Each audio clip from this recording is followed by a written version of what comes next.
Shalom, Assalamualaikum warahmatullahi wabarakatuh. Om Swastiastu, Namo Buddhaya, salam kebajikan. Kami dari kelompok 2 akan membuat video ujian akhir semester mata kuliah keperawatan anak sehat dan sakit akut, dosen pengampu, Nurse Mega Lumingkewas, Eskep Mkes.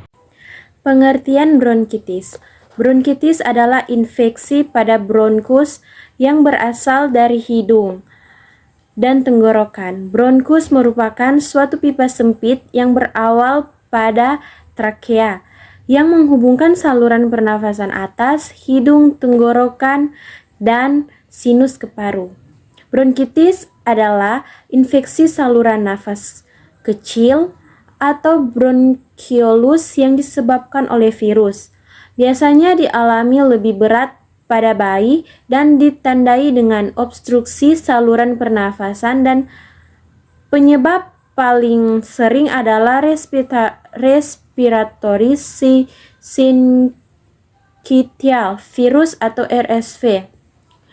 Hal ini ditandai dengan peradangan akut edema dan nekrosis lapisan sel epitel dari saluran udara kecil dan peningkatan produksi lendir. Bronkitis adalah peradangan pada saluran bronkus di paru-paru yang menyebabkan produksi lendir berlebih, batuk, dan kesulitan pernapasan. Gejala dan tanda-tanda klinis. Yang pertama, batuk. Gejala utama bronkitis adalah batuk. Pada awal penyakit ini cenderung menjadi kering dan tidak produktif. Dengan meningkatnya produksi sekret atau lendir menjadi kurang kental yang membuat batuk lebih efektif. Beberapa anak memiliki serangan batuk yang parah sehingga muntah dapat diinduksi. Yang kedua, takipnea dan dyspnea. Jika disekresikan lendir, sebuah edema mukosa bronkus atau spasme otot bronkus menginduksi obstruksi bronkial. Takipnea dan dyspnea mungkin milik gangguan akut. Tanda-tanda klinis khas untuk dyspnea adalah gerakan lubang hidung, retraksi antar atau subkostal, penggunaan otot pernafasan aksesori, posisi tubuh bagian atas tegak dan dimengkultasi, dan kadang-kadang juga rales. Menurut Kowalak 2011, bronkitis terjadi karena respiratory syncytial virus RSV, virus influenza, virus berinfluenza, asap rokok, baik perokok aktif maupun perokok pasif. Polusi udara yang terhirup selama masa intubasi virus kurang dari 5-8 hari. Unsur-unsur iritan ini menimbulkan inflamasi pada percabangan trakeobronkial yang menyebabkan peningkatan produksi sekret dan penyempitan atau penyumbatan jalan napas.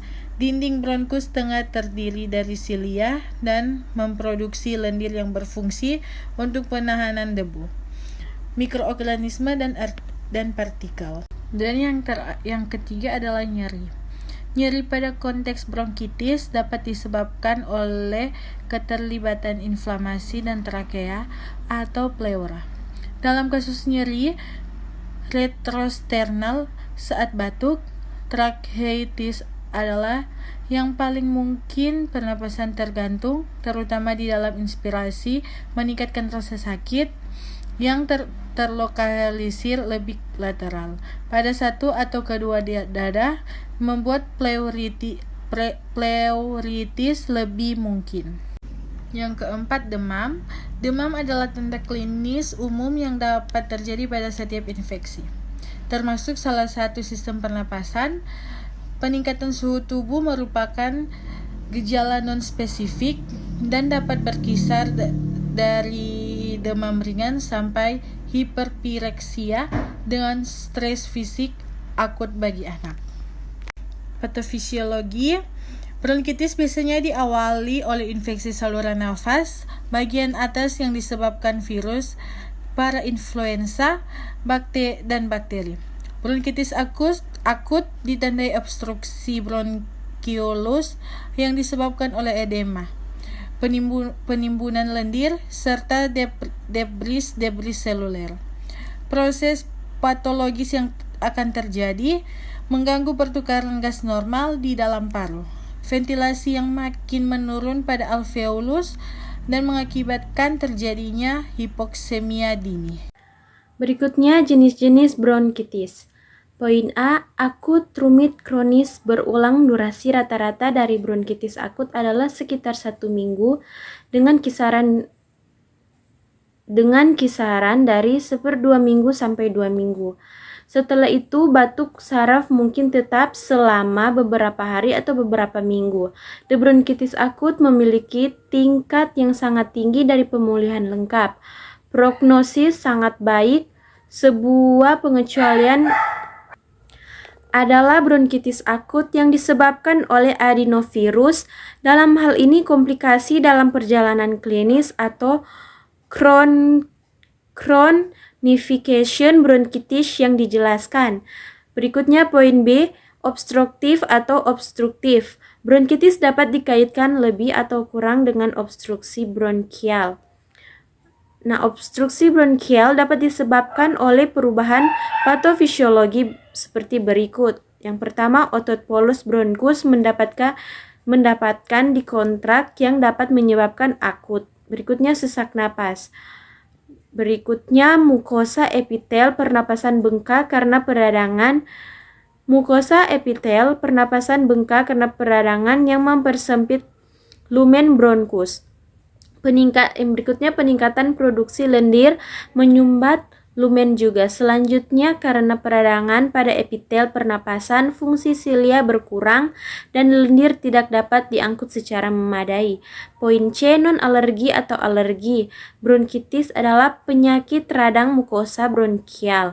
Dalam kebanyakan kasus, peradangan disebabkan oleh infeksi. Juga alergen dapat menyebabkan bronkitis akut atau kronis. Mereka bertindak sebagian besar sebagai pemicu. Next. Selanjutnya ada komplikasi. Menurut Saripa tahun 2017, komplikasi yang terjadi jika tidak diobati secara maksimal yaitu yang pertama, bronkitis kronik, yang mana berasal dari komplikasi bronkitis akut yang tidak segera ditangani. Dan yang kedua, mudah terserang infeksi. Pada bronkitis kronik, sistem pernafasan mengalami penurunan fungsi, sehingga umumnya pasien sering terkena dan terserang infeksi. Dan yang ketiga, gagal napas. Komplikasi ini yang paling berat dan juga luas, sehingga diperlukan pengobatan bronkitis yang lebih dalam lagi.